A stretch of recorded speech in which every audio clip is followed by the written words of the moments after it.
Apapun yang terjadi di dalam hidupku, selalu ku berkata, Tuhan Yesus baik.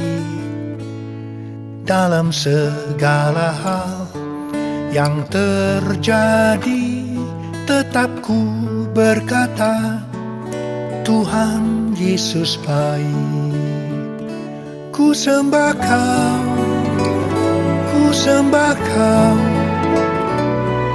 tak dapat ku membalas kasih-Mu. Ku sembah Kau, ku sembah Kau, Bapa, ku rindu selalu menyenangkan. Sharing pagi hari ini mengenai hubungan antara kasih karunia Allah, grace, dan tujuan mengapa kita diciptakan Allah ada dalam dunia ini. Ya. Kemudian juga mengapa mengucapkan firman itu penting.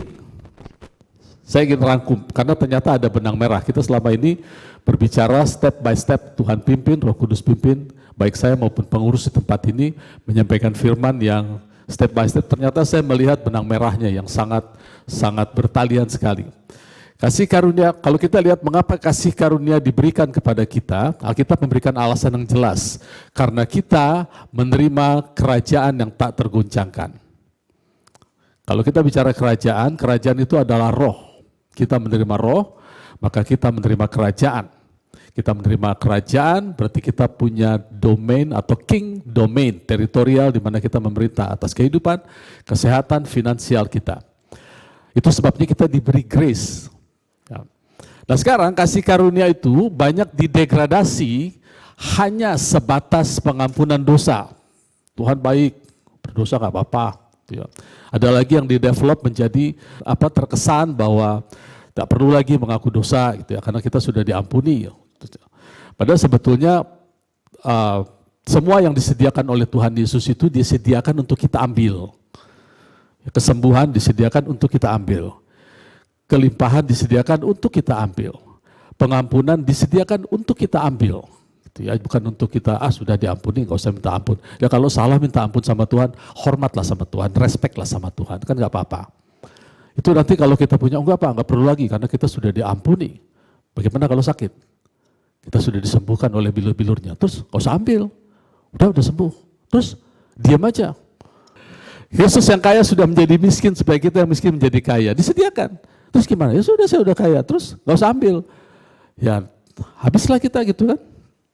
Kita diberi kekuatan. Nah oleh karena itu kasih karunia diberikan supaya tujuan Allah menciptakan kita itu tercapai. Sebenarnya betul ya. Kita mulai dari ayat ini aja sekarang ya. Pengkhotbah 3 ayat 1. Pengkhotbah pasal 3 ayat 1. Untuk segala sesuatu ada, bahasa Inggrisnya bilang ada musimnya. Ya. Karena kalau saya tarik ayat Yohanes pasal 1, dikatakan pada mulanya adalah firman, firman bersama Allah, dan firman bersama Allah. Oleh firman itu diciptakan segala sesuatu. Dan tanpa firman tidak ada satupun yang diciptakan. Berarti kalau kita bicara untuk segala sesuatu, ada musimnya, maka untuk segala sesuatu itu, untuk segala ciptaan Allah, itu ada musimnya, dan waktu untuk setiap tujuan atau purpose. Di dalam bahasa Inggris katakan untuk apapun di bawah langit ini ada waktunya. Kata apapun itu adalah purpose, maksud. Jadi setiap ciptaan Allah diciptakan dengan maksud, ada purpose. Ini yang harus kita dapatkan. Ya. Kemudian untuk mencapai purpose itu, untuk mencapai maksud itu, maka Allah memberikan potensi. Kalau kita diciptakan untuk menjadi sesuatu tapi tidak diberi potensi, itu hal yang paling memfrustrasikan kita. Saudara misalnya ditunjuk jadi manajer, ya. Terus gak dikasih kuasa, gak bisa ngapa-ngapain, frustasi saudara. Gak punya pengaruh, gak punya apa-apa. Oleh karena itu, setiap purpose, setiap maksud Allah itu diberi potensi untuk menjadi sesuatu yang diciptakan. Nah kemudian, supaya, karena bicara potensi ini bicara power, saudara ya, kekuatan. Dan ini menakutkan kalau tidak diatur.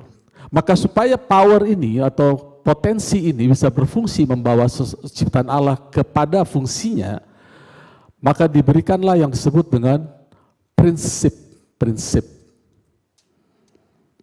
Kalau bahasa Alkitab bicara prinsip, itu adalah hikmat. Amsal 4 ayat 7, kalau tidak salah dikatakan, permulaan hikmat adalah hikmat. Tapi bahasa Inggris dibilang, wisdom is the principal things. Prinsip, wisdom atau hikmat adalah hal yang paling prinsip. Jadi kalau kita bicara hikmat, itu kita bicara prinsip.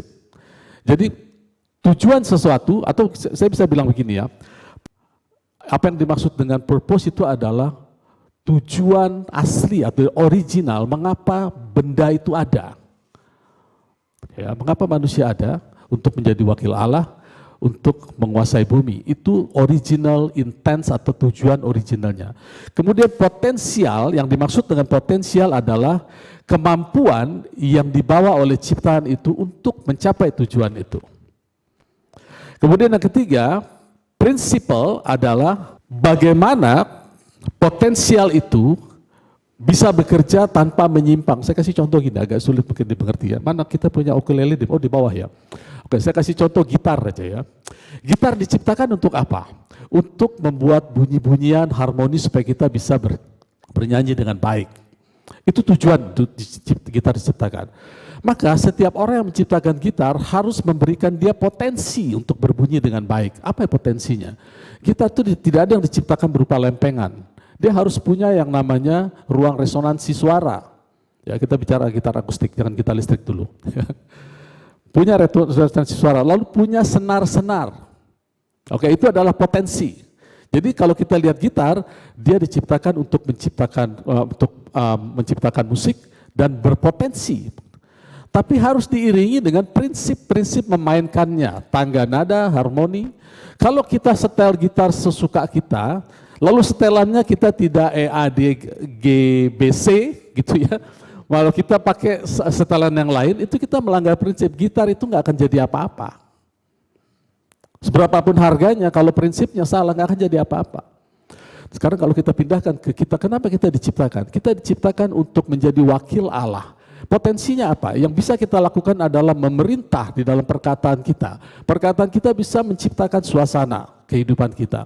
Tapi kalau kita tidak berjalan dengan prinsip-prinsip Alkitab, maka kita seperti garam yang tidak asin lagi, yang cuma tinggal dibuang dan diinjak orang. Ya, bisa mulai nangkap ya. Jadi purpose itu selalu membawa potensi. Potensi harus dilindungi oleh prinsip-prinsip. Tanpa prinsip-prinsip, maka semua itu akan kacau balau. Kita hidup ini punya purpose, punya tujuan. Ya. Kalau kita tidak mengerti prinsip-prinsip hidup di dalam Kristus, maka hidup kita tuh jadi musuh kita, saudara. Tidak peduli kita melayani berapa lama, kita sudah berdiri di panggung di depan ribuan orang, kalau kita masih tidak clear dengan prinsip-prinsip kehidupan di dalam Kristus, pokok-pokok iman, maka kita akan bilang begini, capek ya hidup ini, begitu-gitu aja. Nah itu ciri hidup kita mulai jadi musuh kita. Kenapa? Karena kita sudah mulai lupa prinsip-prinsip. Jadi purpose itu harus clear kita, untuk apa kita diciptakan. Di dalam Alkitab cuma satu tujuan kita diciptakan, untuk menjadi seperti anak-anak Allah yang memerintah. Ya. Kemudian ketika gambaran itu rusak, diperbaiki di dalam Kristus. Lalu sekarang Tuhan Allah membenahi purpose itu hanya di dalam Kristus. Tidak ada di tempat lain. Nah kita nggak usah pikirin, sekarang banyak orang terlalu, imajinasinya terlalu advance ya. Kalau keselamatan itu hanya di dalam Kristus, bagaimana dong Pak dengan orang yang di pedalaman Amazon? Nggak usah dipikirin saudara ya. Mau di pedalaman Amazon, mau di pedalaman Cilengsi, mau di pedalaman Jonggol, kita nggak usah pikirin saudara. Tuhan tahu bagaimana menyelamatkan orang masuk ke dalam kerajaannya. Kita yang terlalu advance pikiran kita. Kan kayak salib yang mengerjakan dia. Kenapa kita mesti pikir? Berarti nggak masuk surga loh. Kekristenan itu bukan soal surga neraka. Kekristenan itu adalah soal berjalan bersama Kristus. Berapa puas kita berjalan bersama Kristus. Allah mengasihi semua orang, ya betul. Ketika Allah mengasihi semua orang, Allah menurunkan rohnya, diberi tubuh yang namanya Kristus, supaya siapa yang percaya tidak binasa melainkan beroleh hidup kekal. Di Yohanes pasal 5 dikatakan, barang siapa yang percaya perkataan Kristus, dia dipindahkan, dia tidak akan mengalami maut, dia dipindahkan dari kerajaan gelap ke dalam terang. Kolose 1 juga mengatakan, mereka yang percaya sudah dipindahkan, dilepaskan dari kerajaan gelap ke dalam terang. Berarti kalau kita mempercayai kasih Allah kepada kita, maka kita bermanifestasi di dalam kerajaan surga. Setuju ya? Ketika Allah memberikan kasih-Nya anaknya, terus kita merespon, maka kita bermanifestasi di dalam kerajaan surga. Tapi nggak cukup sampai di situ. Kita juga diminta untuk mengasihi Tuhan. Pada saat kita mengasihi Tuhan, nah definisi mengasihi Tuhan diberikan oleh Tuhan Yesus sendiri. Barang siapa mempunyai firman-Ku dan menyimpan di dalam hatinya, dialah yang mengasihi aku. Barang siapa mengasihi aku mengasihi dia, Bapa-Ku mengasihi dia, dan kami akan memanifestasikan diri kami di dalam hidupnya. Jadi ketika kita memutuskan untuk menyimpan firman Allah di dalam hati kita, maka kerajaan Allah bermanifestasi di dalam hidup kita. Jadi 2 kali manifestasi nih saudara. Kita menerima, merespon kasih Allah, kita manifest di kerajaan Allah. Waktu kita mengasihi Allah, maka Allah manifest di kehidupan kita. Bisa clear menangkap perkataan saya karena bolak-balik. Jadi manifestasi ada 2. Ya, manifest muncul. Kita bisa manifest di dalam kerajaan Allah, tetapi tidak memanifestasikan kerajaan Allah yang adalah kuasa, damai, sejahtera, sukacita. Bisa begitu, saudara. Bahkan ada orang yang paham betul dengan prinsip-prinsip grace, iman, segala macam, tapi kalah juga dengan penyakit. Kuasa tidak bermanifestasi. Nah, oleh karena itu kedua ini penting. Ya, dulu kita terlalu menekankan kepada dikasihi Allah, ya benar, tapi mengasihi Allah juga penting. Coba kita buka 1 Yohanes 4, ayat 10. Inilah kasih itu, bukan kita yang telah mengasihi Allah, tetapi Allah yang telah mengasihi kita dan yang telah mengutus anaknya sebagai pendamaian bagi dosa-dosa kita. Itu kasih. Sekarang 1 Yohanes 5 ayat 3. Sebab inilah kasih kepada Allah, yaitu bahwa kita menuruti perintah-perintahnya. Perintah-perintahnya itu tidak berat. Sebab semua yang lahir dari Allah mengalahkan dunia, dan inilah kemenangan yang mengalahkan dunia, iman kita. Ya, coba saudara kita cerna dulu. Apa yang saya katakan di awal tadi pembukaan ibadah, bahwa ada hubungan yang erat antara purpose kita dengan mengasihi Allah. Erat sekali hubungan. Ayat ini bilang, kita dikasih Allah, inilah kasih, yaitu Allah mengasihi kita. Oke? Kita respon, kita bermanifestasi di dalam kerajaan surga. Kita dipindahkan. Tapi pertanyaannya, bagaimana sekarang kita mengalahkan? Kita kan hidup di dunia, bukan di surga. Kita punya daging. Daging kita ini adalah tiket untuk hidup di dunia. Kalau daging kita ini kalah sama penyakit, kita harus rela pulang ke surga. Gitu kan? Bagaimana supaya caranya kita menang atas sakit penyakit finansial, atas segala malapetaka? Tidak ada jalan lain, kita harus mengasihi Tuhan. Loh, mengasihi Tuhan itu susah Pak? Enggak. Memiliki firman-Nya, simpan di dalam hati, dia yang akan bermanifestasi, dia mengeluarkan manifestasi. Apapun yang tertulis, dia tidak akan pernah gagal bermanifestasi. Kalau kita taruh perkataan bahwa kita adalah orang yang sehat, sembuh, kita akan mencapai umur panjang, maksimum 120 tahun atau paling tidak 120 tahun. Kita percaya itu, lama-lama itu bermanifestasi.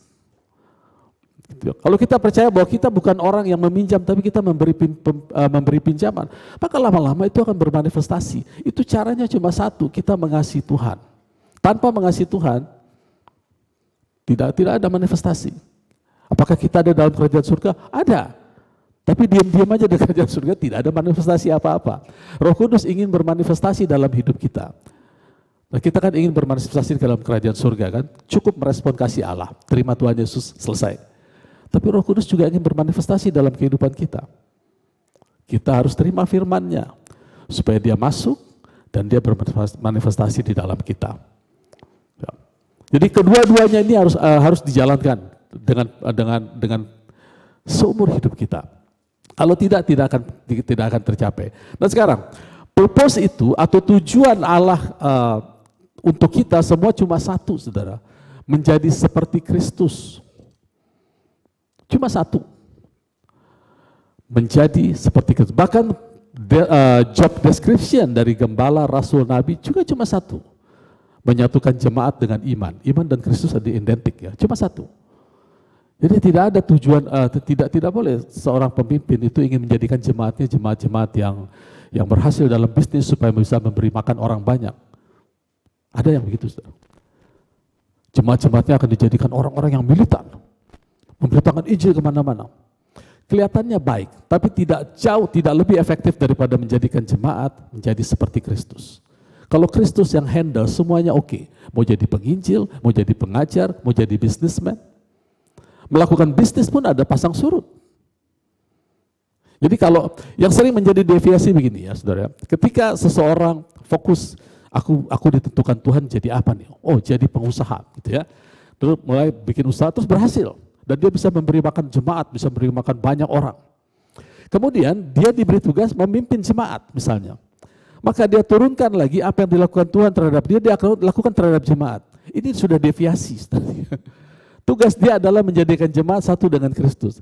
Lalu dia jadikan jemaat semua untuk menjadi bisnis yang berhasil.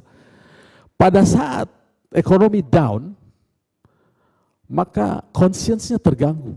Pasti, saudara. Semua orang, semua anak Tuhan mengalami. Tapi apa yang menopang kehidupan seorang anak Tuhan ketika bisnis itu jatuh? Kristus di dalam dia. Saudara. Itu yang menopang, bukan yang lain. Itu sebabnya kalau kita sudah mulai deviasi di dalam fokus, maka purpose kita sudah mulai tidak clear, maka potensi kita nggak keluar. Kalau potensi kita tidak keluar, maka prinsip-prinsip di dalam menjalankan potensi itu juga udah otomatis kita tidak tertarik. Itu berbahaya. Nah, grace diberikan, Allah turun, Roh Kudus masuk ke dalam kita, itu untuk mengajari prinsip-prinsip itu. Supaya dengan prinsip-prinsip itu, potensi kita terlindungi. Bisa bekerja maksimum untuk kita mencapai purpose. Karena semua janji Allah, ya dan amin. Memang Tuhan janjikan apa yang kita pegang semua berhasil. Tidak ada yang gagal. Tapi fakta kan tidak bisa disangkal. Fakta hanya bisa dirubah. Ya, fakta tidak bisa disangkal, fakta hanya bisa dirubah. Fakta menyatakan kadang kita gagal. Betul kan? Terus kalau fakta kita gagal, terus kita kecewa sama Tuhan? Tidak. Bagi anak Tuhan yang mengasihi Tuhan, tidak ada kata gagal. Karena segala yang terjadi di dalam anak Tuhan akan dirubah menjadi kebaikan. Hanya bagi mereka yang mengasihi Tuhan. Jadi kalau kita kembali, waktu Tuhan menciptakan kita, purpose kita adalah menjadi anak Allah. Adam pertama gagal, sekarang kita ditaruh di dalam Adam yang terakhir. Itu purpose. Potensinya adalah ada power. Barang siapa yang percaya, kepada mereka yang percaya, mereka diberi kuasa untuk menjadi anak-anak Allah. Kemudian 1 Korintus dikatakan, karena hikmat adalah the principal things, maka 1 Korintus 1 ayat 30 katakan, oleh Allah Kristus telah dibuat menjadi hikmat bagi kita, menjadi prinsip-prinsip yang harus kita ikuti, supaya potensi di dalam kita itu terlindungi. Potensi tanpa hikmat itu sifatnya destruktif. Potensi itu power, saudara. Kita jauh lebih aman berjalan bersama orang yang berhikmat daripada orang yang punya kuasa. Setuju? Orang punya kuasa, kalau nggak punya hikmat, itu nyeleneh hidupnya, saudara. Sukanya dia. Dia punya power, dia bisa lakukan apa saja. Bahkan dia nggak peduli anak buahnya sakit. Tapi kalau orang punya hikmat, itu kita lebih nyaman berjalan bersama dia. Hikmat ini bisa mengalahkan kota bahkan. Kita baca sebentar di Pengkhotbah pasal 9. Kisah bagaimana seorang raja agung akan menghancurkan sebuah kota, tetapi diselamatkan oleh seorang berhikmat. Pengkhotbah 9 ayat 13. Hal ini kupandang sebagai hikmat di bawah matahari dan nampaknya besar bagiku. Ada sebuah kota kecil, penduduknya tidak seberapa. Seorang raja yang agung menyerang, mengepungnya dan mendirikan tembok pengepungan yang besar terhadap kota itu. Di situ terhadap seorang miskin yang berhikmat, dan hikmatnya ia menyelamatkan kota itu, tetapi tak ada orang yang mengingat orang miskin itu. Kataku, hikmat lebih baik daripada keperkasaan, tetapi hikmat orang miskin dihina dan perkataannya tidak didengar orang. Ayat 17, perkataan orang berhikmat yang didengar dengan tenang lebih baik daripada teriakan orang berkuasa di antara orang bodoh. Ini saya maksud tadi, punya kuasa nggak punya hikmat. Ya. Hikmat lebih baik daripada alat perang. Wih, luar biasa. Ya, alutsista kalah sama ini. Tetapi satu orang yang keliru dapat merusakkan banyak hal yang baik. Jadi lebih baik berjalan bersama orang hikmat daripada berjalan sama orang sekedar punya kuasa. Tapi ingat, pengkhotbah saya selalu ingatkan, pengkhotbah adalah cerita kehidupan di bawah matahari. Itu beda dengan kita. Kita hidup di bawah matahari, tubuh kita, roh kita bersama dengan Tuhan. Nah, kenapa orang miskin ini punya hikmat bisa menyelamatkan kota tapi tidak diperhitungkan? Karena orang miskin ini tidak hidup dalam purpose. Ya. Dan potensinya tidak keluar. Sekarang kita mau belajar soal purpose kita. Kita buka di Efesus pasal 2. Ya. Purpose dan potensi itu penting. Ya, kalau sehari-hari, kalau saya mau sebelum kita bacain ya, supaya lebih jelas lagi apa itu purpose. Purpose itu adalah tujuan kenapa dia diciptakan, kenapa sesuatu diciptakan. Potensi adalah kekuatan yang melekat pada ciptaan itu. Prinsip adalah hukum-hukum yang melekat supaya purpose-nya tercapai. Ya, jadi kalau seekor anak burung Raja Wali tidak dilekatkan hukum-hukum bagaimana dia terbang, dia jadi ayam. Agak aneh ya, bentuknya Raja Wali tapi nggak bisa terbang kayak ayam jalan. Jelek. Ya. Saudara, kalau saudara lihat anak ular kobra masuk ke rumah, takut nggak? Takut. Yang ditakuti apa? Potensinya. Kita nggak peduli dengan purpose-nya. Potensinya ini bisa beracun. Itu yang ditakuti, saudara. Karena ular kobra berjalan tidak dengan prinsip-prinsip. Dia mau gigit, gigit aja, saudara. Gitu ya. Oke, Efesus pasal 2. Supaya pada ayat 7, supaya pada masa yang akan datang ia menunjukkan kepada kita kekayaan kasih karunia-Nya yang berlimpah-limpah sesuai dengan kebaikannya terhadap kita di dalam Kristus Yesus. Sebab karena kasih karunia kamu diselamatkan oleh iman, itu bukan hasil usahamu tetapi pemberian Allah. Itu bukan hasil pekerjaanmu, jangan ada orang megahkan diri. Ayat 10. Karena kita ini buatan Allah, nah tadi dikatakan segala sesuatu diciptakan Allah dan segala sesuatu punya purpose, punya maksud. Diciptakan dalam Kristus Yesus untuk melakukan pekerjaan baik yang dipersiapkan Allah sebelumnya. Ia mau supaya kita hidup di dalamnya.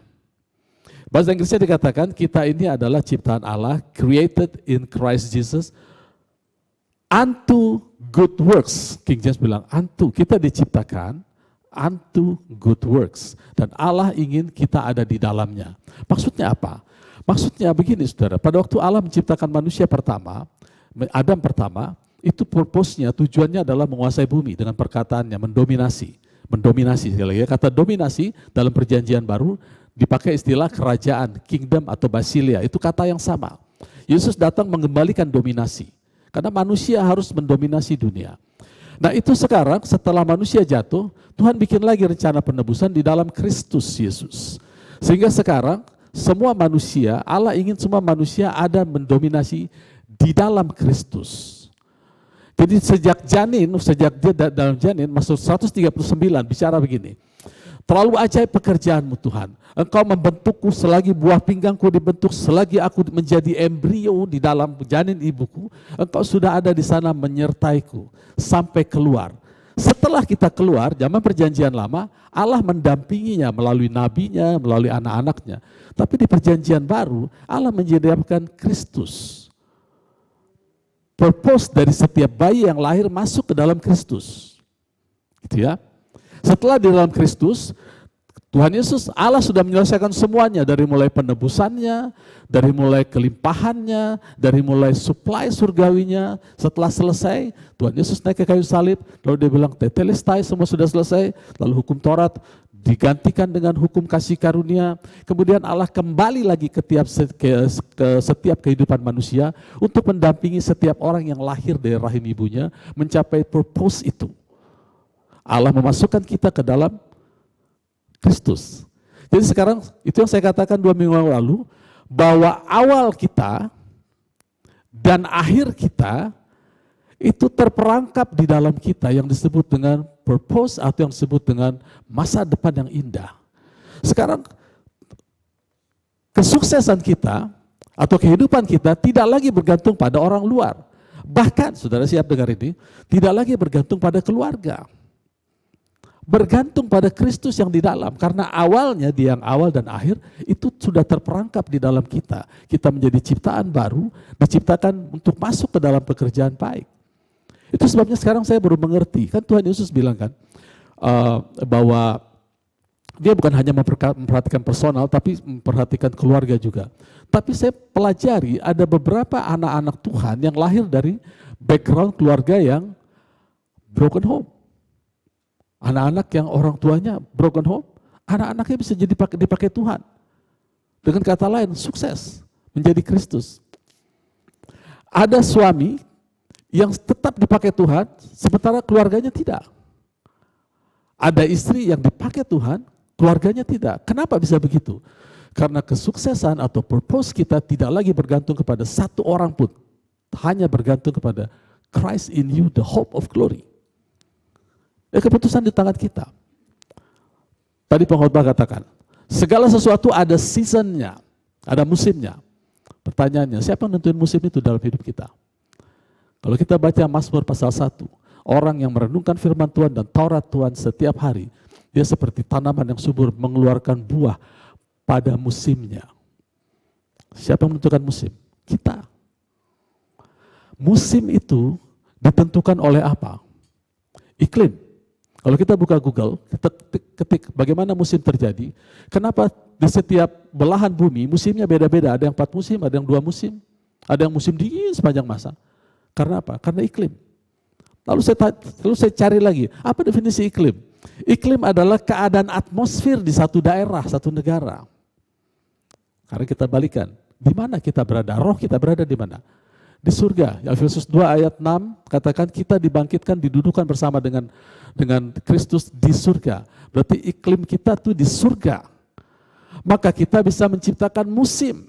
Bagaimana menciptakannya? Renungkan firman Tuhan siang dan malam, jangan duduk di antara para pencemooh, maka engkau akan berbuah sesuai dengan musimnya. Jadi musim kehidupan kita di dalam Tuhan tidak tergantung keadaan luar, tapi tergantung iklim kerajaan surga. Apa sih iklim kerajaan surga? Supaya iman bermanifestasi, ada banyak. 1, love, respect. Itu yang paling utama. Ada satu lagi, hope, pengharapan. Itu harus selalu ada, itu adalah atmosfer yang harus kita pertahankan. Dulu saya terjebak dalam satu pemahaman, bahwa supaya mukjizat bermanifestasi, kita harus menaikkan praise and worship dengan sungguh-sungguh. Worship leader harus berpuasa sebelum pelayanan, musik juga harus jaga hati, jaga kekudusan, supaya manifestasi firman Tuhan bisa terjadi. Ternyata tidak, karena manifestasi firman Tuhan itu adalah iman yang bermanifestasi. Iman hanya datang dari hope, karena faith is the substance of hope. Iman adalah substansi dari pengharapan. Tidak ada pengharapan, tidak ada substansi, tidak ada manifestasi. Kan begitu. Ya. Jadi karena iklim yang di kerajaan surga adalah pengharapan, semua perkataan itu hanya blessing, pengharapan, gak ada yang jelek. Maka setiap kita yang percaya, iman akan bermanifestasi di dalam kehidupan kita. Sehingga musim itu tidak lagi tergantung dari geopolitik kita, di mana kita tinggal, negara tempat kita tinggal, ekonomi di mana negara tempat kita tinggal, tidak tergantung pada hal itu lagi. Dan Tuhan Yesus mengajarkan, ada satu pesan yang Tuhan Yesus sampaikan kepada anak-anaknya, bahwa musim tidak boleh mempengaruhi kita.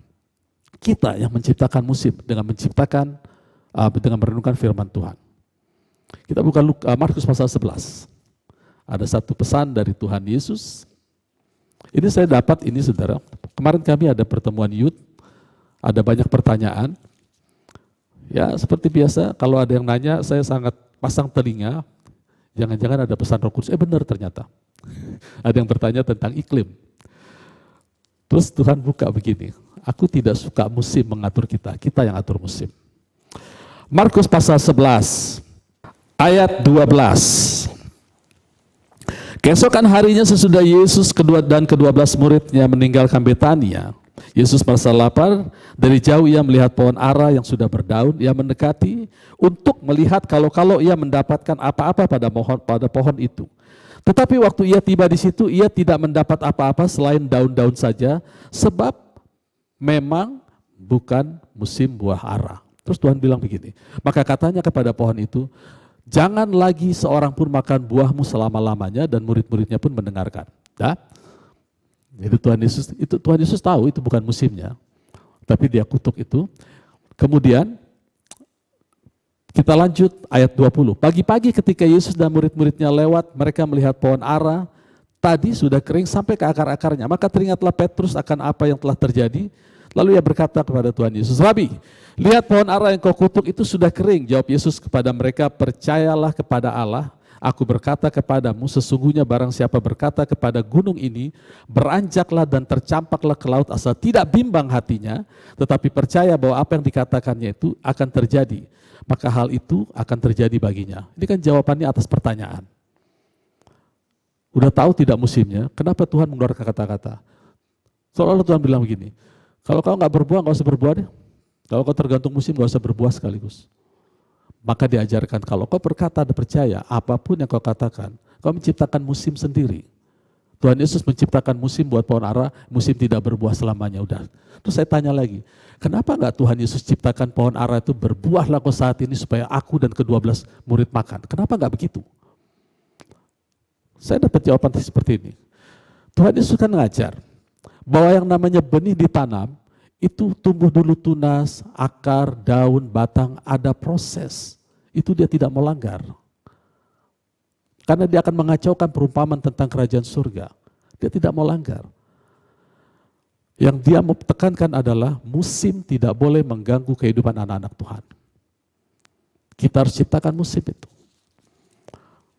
Itu sebabnya kemarin juga ada pertanyaan mengenai kesehatan. Kenapa berkat seolah-olah gampang, tapi soal kesehatan kok sulit ya?